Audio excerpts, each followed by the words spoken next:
வாங்காதே தென்பாண்டி சீமையில் தேரோடு வீதியில். மைக்கில் பாடு. நான் போல வந்தவனே யாரு. மம்மிக்கு வை பாடுறேன். மம்மிக்கு மைக்கு வை பாடுறேன். தென்பாண்டி சீமையில் பாடு.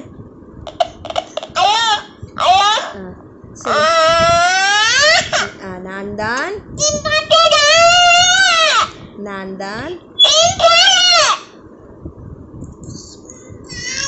ஏன் அப்படி பண்ற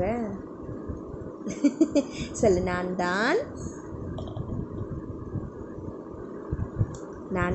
டாடி கிட்ட சொல்லி உனக்கு பெரிய சாக்லேட் வாங்கி வந்து தரேன். சொல்லு. நான் தான். மைக்கில் சொல்லுங்க. நான் தான். அப்படி சொல்லக்கூடாது ராமு. மம்மி பிள்ளைல நீங்கள் தங்க பிள்ளைல. அழகு.